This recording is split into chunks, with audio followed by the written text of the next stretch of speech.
Who are the women playing volleyball on the beach? And what brings them to Harmony Island? How will Alex interact with them? And will he find himself drawn into their lively and carefree world? Alex's family owned more than 30 islands, and several of them had medical facilities. Squad 3 of the security team took Alex and Debbie to Harmony Island for treatment. They both had quite serious injuries, and Alex had been hit by 2 bullets. Although Debbie had managed to cling to life, she had been under the water for too long, resulting in injury to her brain. She hadn't regained consciousness. As soon as they arrived, the best doctor on the island operated on them. Alex had now been on the island for more than a week. Debbie was still in a coma, while Alex was only now being allowed out of bed. The first thing he did was visit Debbie. Alex was reassured when the doctor informed him that her condition was stable, and she should wake up within the next few days. Looking at Debbie's pale face, Alex smiled faintly. He walked out of the room leaning on a walking stick. After lying in bed for more than a week, he needed to get some air. 2 of the nurses who took care of Debbie watched him leave. "Who was that?" Amy asked.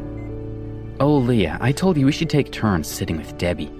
If anyone hurts her, I don't want to be held responsible." They rushed into the ward to check on their patient, only calming down when they saw she was safe. "I told you that this island is secure," Leah said. "Besides, this is the girlfriend of Alex Ambrose. Anyone who dares to touch her is courting death." "I saw how scared you were just now." Amy glanced at Leah before shifting her gaze back to Debbie. "Mr. Ambrose's girlfriend is very pretty. I don't know what she's normally like, but she's so quiet now." "It doesn't matter. She's Alex Ambrose's girlfriend. It's not as though she'll have much to do with us," Leah pointed out. "And you've seen the other Ambrose men's girlfriends with their noses in the air," she shuddered. "And what about Justin Ambrose's group of girlfriends? They're all they know how to do is make themselves beautiful, stay in shape, and seduce Justin Ambrose. Just look at them. They don't look like respectable girls at all." Leah's tone was bitter. "That's true," Amy nodded. "But Leah, why do I get the impression you're jealous? Did you want to seduce him yourself?" "Why would I be jealous?" Seeing that Amy was poking fun at her, Leah couldn't help but laugh. "You know I don't want to seduce him, but do you?" The 2 nurses began to tease each other. Debbie's eyelids twitched as she slowly opened her eyes. She looked around at her surroundings. Bright walls, huge windows, a clean table with flowers, and a bowl of fruit. "Where am I?" she wondered. Having been in a coma for more than a week, she had no idea what had happened. Leah and Amy smiled at her, happy to see that she had finally woken up. When Debbie saw the 2 young nurses, she was shocked. This was a hospital, and it looked like a particularly expensive one. Not one she could afford. She wanted to get up and leave as soon as possible. Unfortunately, her body was still extremely weak. She only managed to lift herself a little before she fell back onto the bed. "Ma'am, lie still," Amy said in a worried tone. If they couldn't take care of Debbie properly, the family would fire them. "Please get the paperwork to discharge me," Debbie said, looking at them. "I want to leave the hospital." "You haven't fully recovered from your injuries yet," Leah told her. "You're not well enough to leave the hospital." "Even if I haven't recovered, I still have to leave," Debbie said. "I don't have the money to pay for treatment, and this hospital looks very expensive.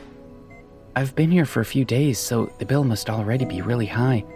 I can't work right now, but I'll pay what I owe as soon as I can." Leah and Amy stared at her, totally dumbfounded. "Ma'am, what are you talking about? You're the girlfriend of Mr. Ambrose, the eldest son, and this is his family's hospital. Why would you have to pay?" Amy asked, frowning in confusion. "Are you trying to give us a tip? We can't take that. If we get caught, we'd lose our jobs," she explained. "Mr. Ambrose," Debbie repeated. "Eldest son, family hospital." This time it was her turn to be confused. She looked at Amy and Leah and carefully asked, Who is this Mr. Ambrose you're talking about? The eldest Ambrose son is Alex. Don't you remember your own boyfriend? Leah asked. Debbie was stunned. She asked the two nurses to sit on the bed while she asked them questions. Only then did she learn that she was on an island owned by Alex's family, and they were genuinely rich. She remembered Madison and her friends holding her under the water, and when she had been dying, she had heard Alex shout.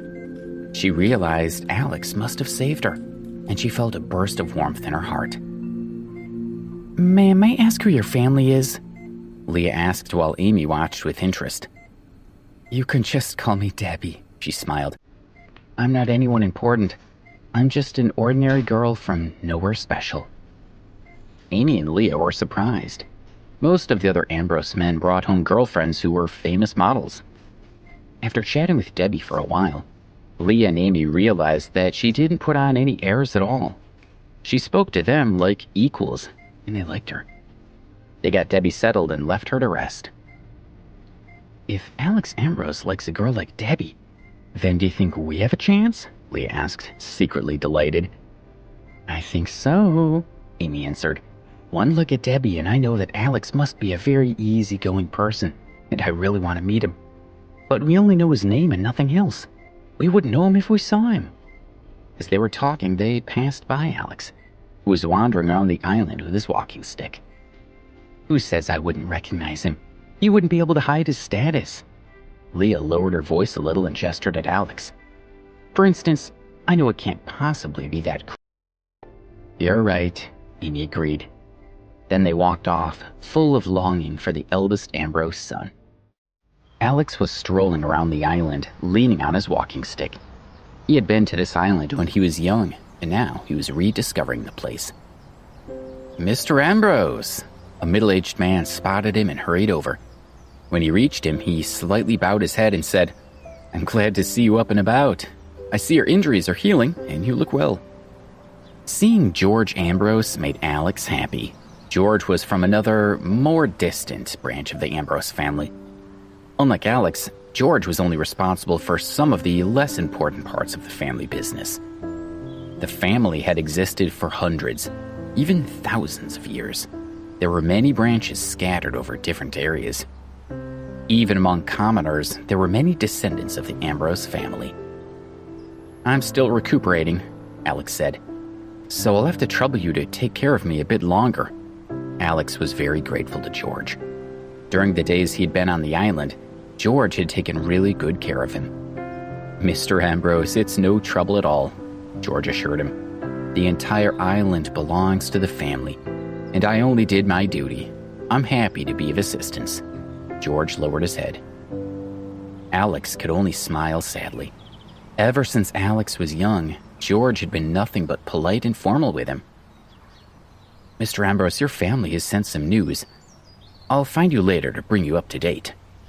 George then revealed the most important piece of news. Grandpa's coming? Alex said excitedly. It had been 7 years since he had seen his beloved grandfather. Memories of him flashed through his mind, and a smile appeared on his face. I'll ask someone to help bathe you before your grandfather gets here, George said respectfully. Alex was still wearing the same clothes he had arrived in. George had already prepared clothes for him, but he hadn't worn them, insisting that his clothes were more comfortable.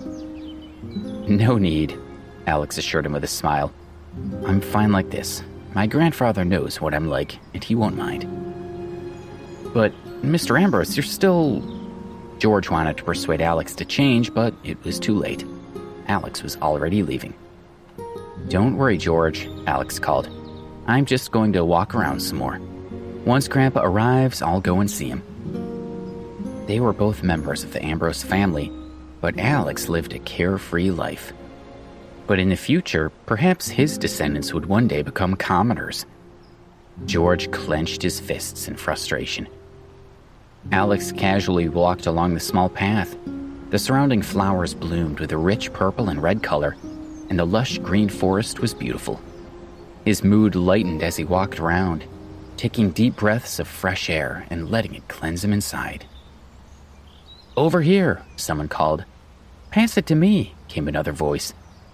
The faint sounds of laughing and talking could be heard from nearby. It sounded like people having fun.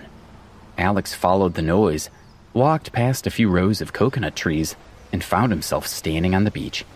He stopped and looked around. There were about 10 gorgeous women volleyball. They were of various races. One woman missed the ball and landed face first on the ground. They pulled back, smiled wryly, and eventually did a high five instead. And Alex's eyes were about to pop out of his head. Slowly, a silly smile appeared on his face. He lowered himself down to the sand and settled in to... How will Debbie adjust to her new surroundings on Harmony Island? And what will she learn about Alex's family? Will Alex's injuries heal quickly? And what challenges will he face during his recovery? Please subscribe to the Pocket FM YouTube channel and press the bell icon for instant notification. Check out our channel for more such exciting shows.